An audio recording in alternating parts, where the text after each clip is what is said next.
অনেক নবীরা, এদিকে সময় নষ্ট করলে হবে না, অনেক নবীরা আমাদের নবীর উম্মত হতে চেয়েছিল। আপনারা জানেন তো?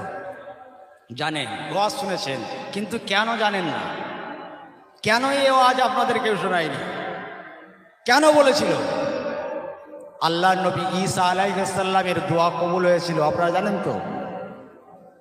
আল্লাহর নবী ঈসা আলাইহিস সালাম ইনজিল শরীফটা পড়ছে, আহা, ইনজিল শরীফটা পড়ছে। সেখানে পড়তে পড়তে আল্লাহর নবী ঈসা আলাইহিস সালাম দেখছেন যে আখিরি জামানার নবীর উপরে আল্লাহ পাক আসমানি কিতাব নাজিল করবেন। সেই কিতাবের একটা সূরা, এই সূরাটা 7 আয়াতের, কত বললাম? 7 আয়াতের একটা সূরা আল্লাহ পাক আখিরি জামানার নবীর উম্মতদেরকে আল্লাহ দেবেন।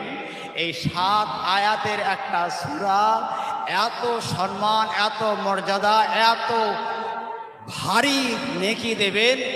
তৌরাত, জব্বুর, ইনজিল, এই আসমানি কিতাবগুলো যদি একটা পাল্লায় রাখা হয়, আর কোরআন শরীফের একটা সূরা 7 আয়াতের একটা সূরা, ওই সূরাটা যদি এক পাল্লায় রাখা হয়, 7 আয়াতের ওই একটা সূরার পাল্লাটা ভারী হয়ে যাবে।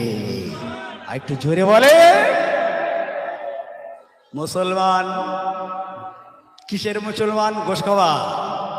হ্যাঁ, যে বলবো রাসূলুল্লাহ কোন নবীর উম্মত আপনারা একটু ভাবুন। তৌরাত, জব্বুর, ইনজিল কিতাব সব এক পাল্লায়, আর 7 আয়াতের একটা সূরা, ওই সূরাটাও